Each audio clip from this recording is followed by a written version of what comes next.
बिस्मिल्लाहिर्रहमानिर्रहीम। अस्सलामु अलैकुम नाजरीन, तमाम नाजरीन को राह दिन चैनल में दिल की गहराई से खुश आमदीद। परिंदों का जिंदा होने वाला इबरतनाक वाक़या। हज़रत इब्राहीम अलैहिस्सलाम की ज़िंदगी के कुछ वाक़ये उनके बेटे हज़रत इस्माइल और हज़रत इसहाक से जुड़े हुए हैं। मुनासिब समझा गया है कि इन वाक़यों को उन दोनों नबियों के हालत में ही बयां किया जाए। यही हाल उन वाक़यों का है जिनका ताल्लुक़ उनके भतीजे हज़रत लूत अलैहिस्सलाम से है। अलबत्ता हयात बादल ममात मरने के बाद की ज़िंदगी से मुतालिक वाक़या ये बयान किया जाता है।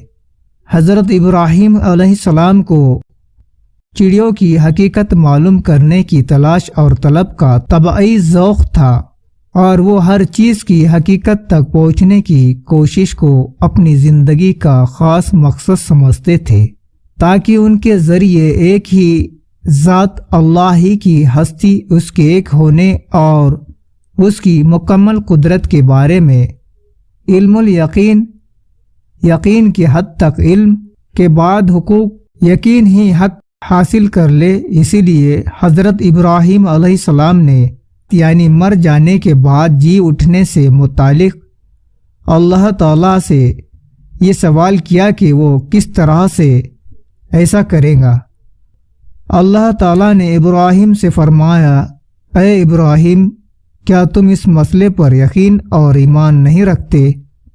इब्राहीम अलैहिस्सलाम ने फ़ौरन जवाब दिया, क्यों नहीं, मैं बिना किसी संकोच के इस पर ईमान रखता हूँ, लेकिन मेरा ये सवाल ईमान यकीन के ख़िलाफ़ इसलिए नहीं है कि मैं इल्मुल यकीन के साथ साथ ऐनुल यकीन और हक़ुल यकीन अगर किसी मसले के बारे में दलील व बुरहान के ज़रिए ऐसा इल्म हासिल हो जाए कि शक व शुबा जाता रहे, तो इस कैफियत को इल्मुल यकीन कहा जाता है।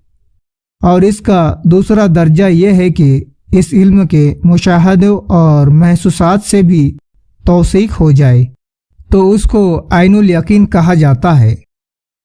इसके बाद तीसरा और आखिरी दर्जा हक़ुल यकीन का है। ये वो कैफियत है जब इस मसले से मुतालिक तमाम हकीकतें वाज़े हो जाती है और आगे जुस्तजू की ख्वाहिश बाकी नहीं रहती। मेरी ख्वाहिश यह है कि मुझको आंखों से मुशाहिदा करा दे कि मौत के बाद की ज़िंदगी की क्या शक्ल होगी। तब अल्लाह ताला ने फरमाया कि अच्छा, अगर तुमको उसके मुशाहदे की तलब है तो कुछ परिंदे ले आओ, उनके टुकड़े करके सामने वाले पहाड़ पर डाल दो और फिर फासले पर खड़े होकर उनको पुकारो। हज़रत इब्राहीम ने ऐसा ही किया।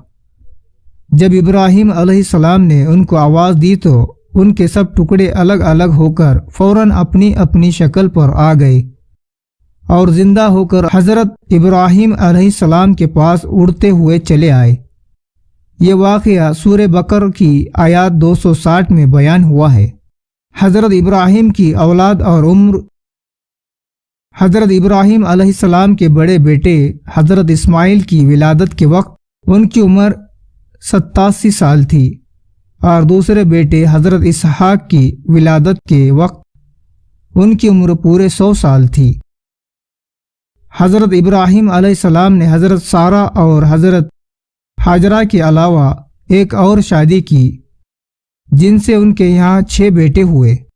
उनकी नस्ल अपनी माँ के नाम पर बनी कतुरा कहलाई।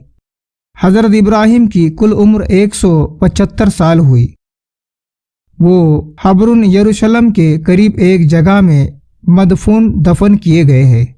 तो नाजरीन, मुझे दीजिए इजाज़त, मिलते एक दूसरे वीडियो में। अस्सलाम वालेकुम, अल्लाह हाफिज़।